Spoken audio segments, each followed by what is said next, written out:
प्रिय विद्यार्थियों, online classes में आपका पुनः स्वागत। सभी को दीपावली की हार्दिक शुभकामनाएं। ईश्वर से आशा है कि आप सभी का यह त्योहारी मौसम बहुत हर्षोल्लास के साथ गुजरा है। भगवान आपको सदैव ऐसे ही हर्षोल्लासपूर्ण जीवन आपका व्यतीत हो, ऐसी मेरी शुभकामनाएं हैं। हम आपको सूरदास की पदों की व्याख्या करवा रहे थे, जिसमें उनके विनय तथा भक्ति के पद के बारे में हमने आपको बताया। सूरदास जी के यहाँ पर वो कट्टर सगुण भक्त हैं। निर्गुण का वो खंडन करते हैं। जहाँ भी उन्हें मौका मिलता है वो सगुण की स्थापना और निर्गुण का खंडन करते हैं।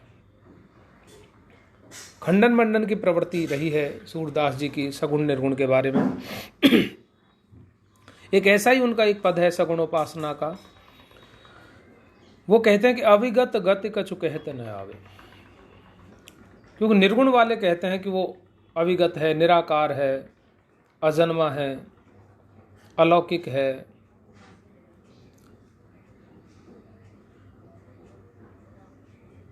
तो सूरदास जी ये कहते हैं कि अविगत गति कछु कहते न आवे, कि उस अविगत की गति कैसे कही जाए, कैसे समझा जाए कि वो है, उसका पता कैसे चलेगा।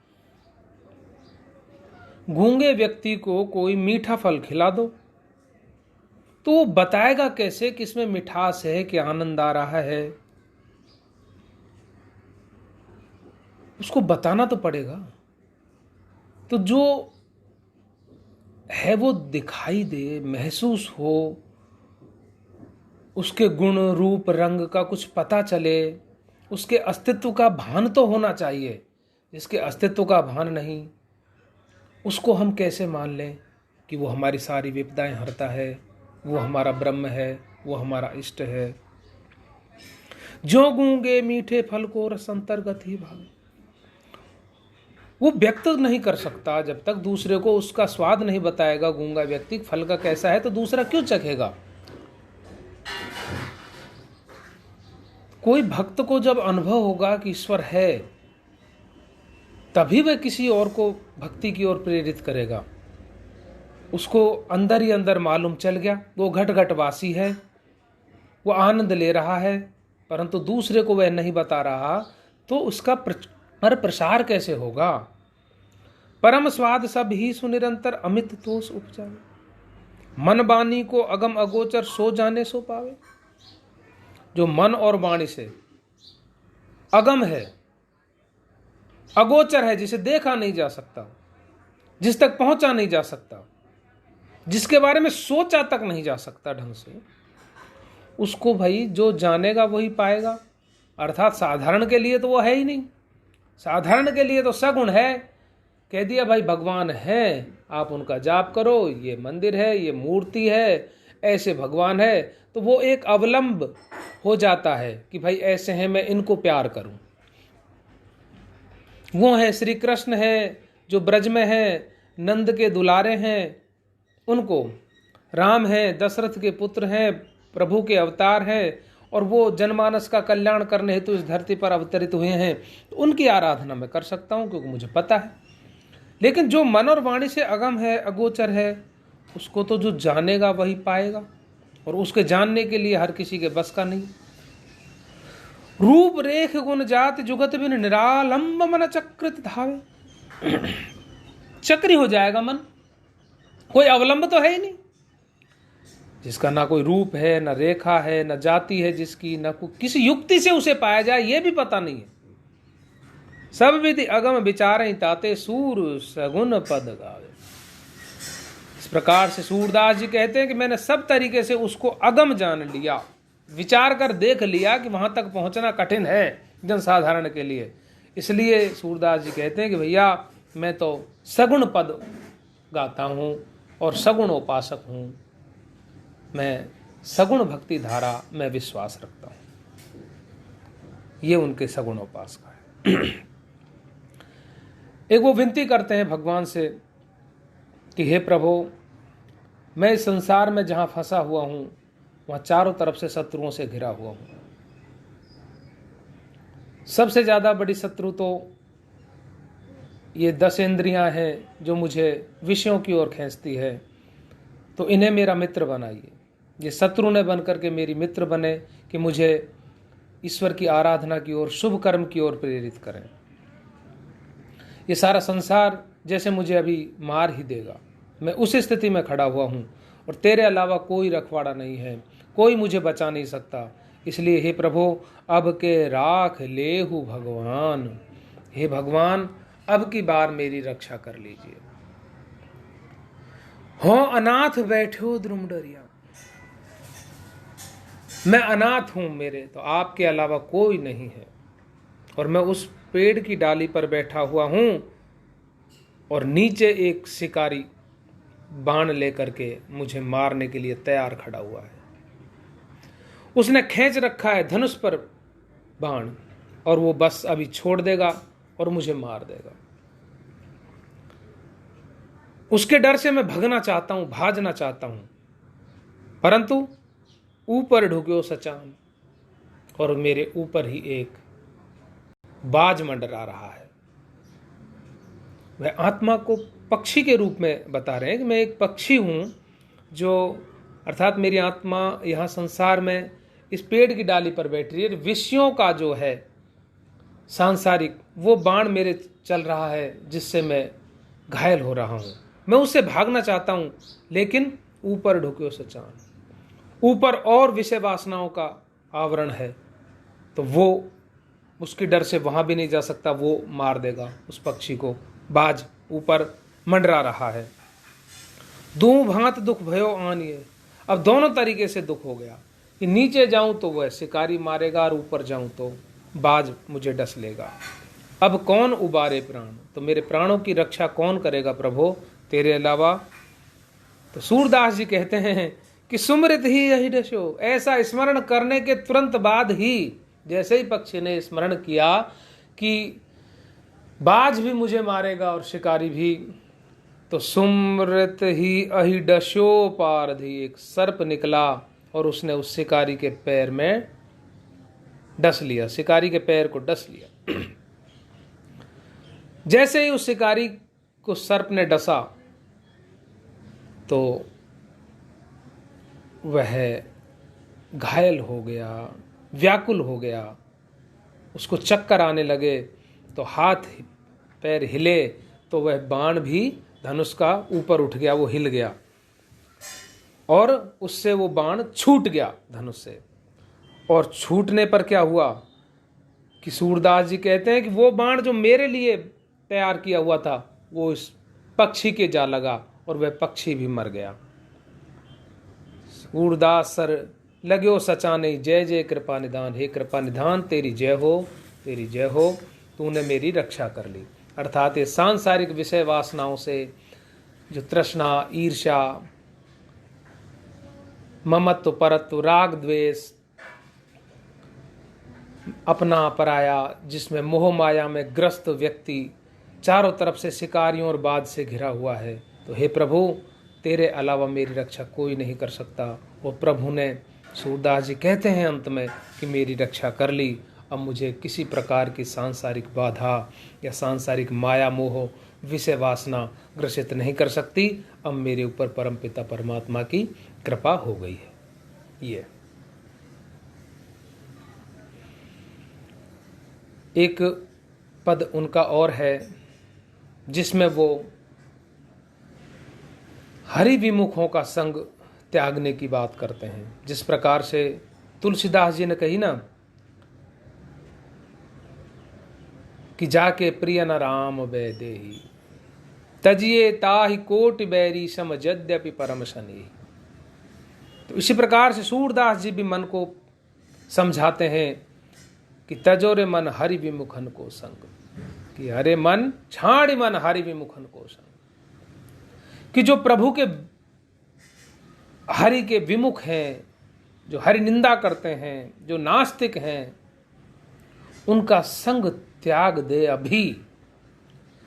क्यों उनके संग रहने से तू भ्रमित हो जाएगा, तेरी आस्था डगमगा जाएगी, तेरा चरित्र जो ईश्वर भजन का है, ईशोपासना का है, वह बदल जाएगा। इसलिए उनका संग त्याग दे अभी। क्योंकि उनके संग से क्या होगा कि जिनके संग कुबुद्धिमति उपजत परत भजन में भंग, कि जिन लोगों के संग से बुरी बुद्धि उपजती है, जिनके संग से कुमति उत्पन्न होती है और भजन भाव में भंग पड़ता है, अर्थात जिनके रहने से, साथ रहने से उस ईश्वर की उपासना नहीं हो पाती, भाव भजन नहीं बन पाता, उनका संग त्याग दे। क्यों? क्योंकि वो तो सुधरेंगे नहीं, तुझे ही त्यागना पड़ेगा। उन्होंने तो ठान रखी है कि खुद तो डूब ही रहे संसार में, और साथ में जो संग में आएगा उसको भी भ्रमित करेंगे, उसको भी नास्तिक बना देंगे, उसको भी माया मोह से ग्रसित कर देंगे, सांसारिक विषय वासनाओं की ओर ले जाएंगे। तो कितनी भी चेष्टा कर ले, तो कितने भी प्रयास कर ले उनको सुधारने के, लेकिन वो नहीं सुधरेंगे। क्यों? वो उदाहरण देते हैं कि कहा हो तो पय पान कराए, सर्प को कितना भी दूध पिलाओ क्या होगा उससे, कहा हो तो पय पान कराए, विष नहीं तजत भुजंग, सर्प तो जहर नहीं छोड़ेगा, उसमें तो जहर है, उसका स्वभाव है डसना, जहर दूसरे के व्यक्ति के शरीर में छोड़ना जिससे उसकी मृत्यु हो जाए, वह परिवर्तित नहीं होगा, वह जहर अमृत में नहीं बदलेगा, वह अपना स्वभाव नहीं छोड़ेगा। कहा हुए पे पान पर कराए, दूध कितना भी पिला लो, खूब मिश्री डाल करके पिला लो, लेकिन वो जहर का त्याग नहीं करेगा। कहा गई कहा कपूर चुगाए स्वान नवाए, कौवे को कितना भी कपूर चुगाई वो मीठी वाणी नहीं बोलेगा। स्वान नवाए गंग, गधे को गंगा स्नान करा दो, क्या फर्क पड़ता है, वो तो गधा ही रहेगा। कुत्ते को गंगा स्नान करा दो, गधा नहीं कुत्ता, स्वान नवाए गंग, कुत्ते को गंगा स्नान करा दो, उन्हें वो वही कुड्डी में जाके लौटेगा, वही भक्षा भक्ष खाएगा। बताओ क्या फर्क पड़ना है उससे। खर को कहा अर्घ जालेपन मरकट भूषण, गधे को चंदन का लेप करने से कोई अर्थ नहीं निकलता, क्योंकि उसका तो मिट्टी ढोने का ही काम है, वो मिट्टी ही ढोएगा।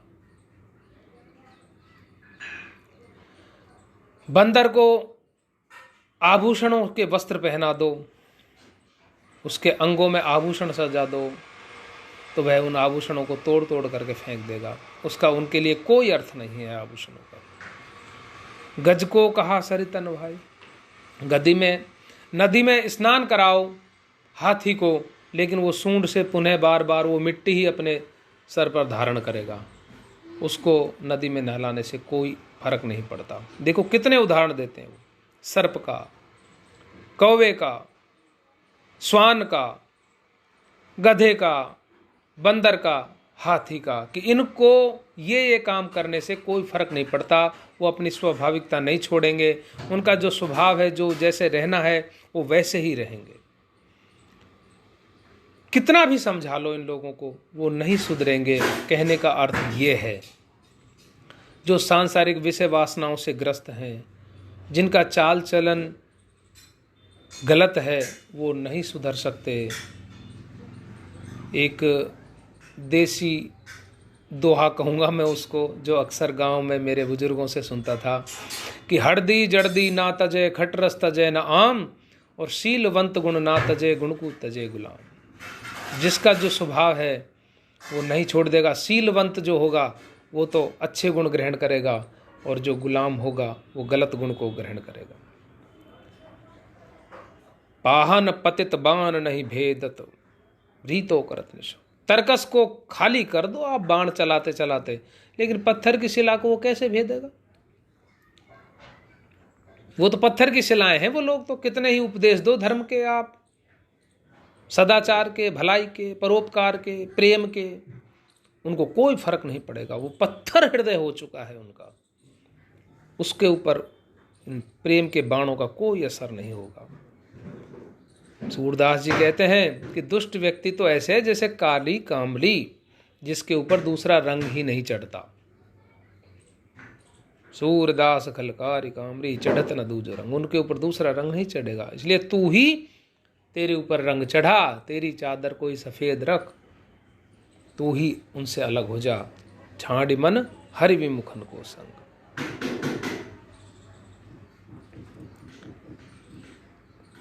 अगले इनका एक और पद है, वो इस सांसारिक मोह माया में जीवन जी रहे हैं, तो किस प्रकार से वो विषय वासनाओं के चक्कर में रहते रहते और एक तरीके से वो नाच रहे हैं उनके इशारे पर इस संसार में, लेकिन अब उन्हें ज्ञान हो गया है तो वो प्रभु से विनती कर रहे हैं कि हे प्रभु, अब मैं नाचो बहुत गोपाल, बहुत नाच लिया इन विषय वासनाओं में, इनके इशारे पर चल गया, इंद्रियों के इशारे पर चला हूं मैं अब तक प्रभु, अब मुझे आप उबारो। काम क्रोध को पहर चोलना कंठ विषय की माल। ये चोला पहन लिया मैंने, उन वस्त्र धारण किया काम क्रोध के हैं, जो काम का और क्रोध का। गले में विषयों की माला पहन रखी है मैंने प्रभु, और मेरे पैर में जो घुंघरू बज रहे हैं ना, जो मैं नाच रहा हूं उनके इशारे पे, महामोह के हैं। और मेरे कान में जो शब्द सुनाई दे रहा है, जैसे जो गायन सुनाई देता है जब नृत्य करता है ना व्यक्ति, तो वो जो अच्छा शब्द है गायन का, वो इस समय मेरे निंदा का शब्द है। पर निंदा जब मेरे कानों में आती है तो मुझे ऐसे लगता है जैसे आम का रस में चूस रहा हूं, जैसे कोई सुंदर रस वाली वस्तु मेरे अंदर जा रही है। महामोह के नूह पर बजने लग जाते हैं। जब निंदा शब्द मेरे कानों से अंदर जाता है तो मेरे पैर उठते हैं, मैं नाचता हूं तो नूपुर बजते हैं। भ्रम भायो मन भाई, भ्रमित हो रहा है मेरा मन, जैसे पखावज ढोलक पर जब थाप लगती है तो वह भ्रमित सा हो जाता है। उस समय वातावरण उसका ढोलक का अंदर से तन तन की आवाज आती है, ऐसे ही मेरा मन जो है वह भ्रमित हो रहा है और मैं असंगत चाल चल रहा हूं। जैसे कोई गलत ढोल में थाप लगाता है तो वह धुन, वो ताल नहीं निकल पाती और भ्रमित हो जाता है वह सुर। उसी तरीके से ये जो मेरा मन है वो भ्रमित हो रहा है, और मुझे जो चाल चलनी चाहिए, जो संगति की चाल चलनी चाहिए, जिस चाल के लिए मैं पैदा हुआ हूँ तेरे भजन के लिए, वह न चल के मैं असंगत चाल चल रहा हूँ, गलत लीक पर चल रहा हूँ। मेरे अंदर जो घट घट में तू है, तो घट घट में तो मेरे तृष्णा भरी हुई है, और वही उसी की आवाज आती है मेरे अंदर से, नाना प्रकार से ताल दे करके, और तृष्णा नाद कर रहा है अंदर, और उसी ताल पर मैं नाच रहा हूं प्रभु। लेकिन मैं बहुत नाच लिया, मेरी रक्षा करो प्रभु। जब नर्तक के सारे गुण हैं कि वह नाद पर नाचता है, पैरों में घुंघरू बांधता है, पखावज बजती है सुर और ताल से, तो वह उसके पैर संगति में चलते हैं। लेकिन मेरा सब उल्टा हो रहा है। मैं वो नर्तक हूं जिसने माया का कमर में फेंटा बांध रखा है और लोभ का तिलक अपने शीश पर लगा रखा है। माया को कट फेंटा बांधो, लोभ तिलक दियो भाल। कोटिक कला कांच दिख रही, और नाना प्रकार से अपनी कला दिख रहा हूं, नाना प्रकार से ये सारा चोला पहन करके मैं अपनी कला दिखा रहा हूं इस संसार में। लेकिन वो कला कैसे चल रही है? इन्हीं के इशारे पर, काम क्रोध विषय वासना निंदा भ्रम तृष्णा माया लोभ, इनके इशारे पर मैं नाच रहा हूं प्रभु, और नाना प्रकार से अपनी कला दिखा रहा हूं। जल थल की सुधि नहीं है इस समय मेरे अंदर, बस मैं नाचता जा रहा हूं चारों तरफ। सूरदास की सब अविद्या दूर करो। सूरदास जी कहते हैं कि हे प्रभु, मेरी सारी अविद्या को आप दूर करिए, क्योंकि ये सारी अविद्या का चोला पहन करके मैं इस संसार में भ्रमित होकर के नाच रहा हूँ, और अब मैं थक गया हूँ प्रभु, बहुत नाच लिया। अब मेरे अंदर विद्या का संचार करो, सुमति का संचार करो, संगति का संचार करो, जिससे मैं तेरा स्मरण कर सकूं, तेरा भजन कर सकूं। अब मैं नाचो बहुत गोपाल। अब आज यहीं तक हम आपको पढ़ाएंगे, आगे अगले वीडियो में। धन्यवाद।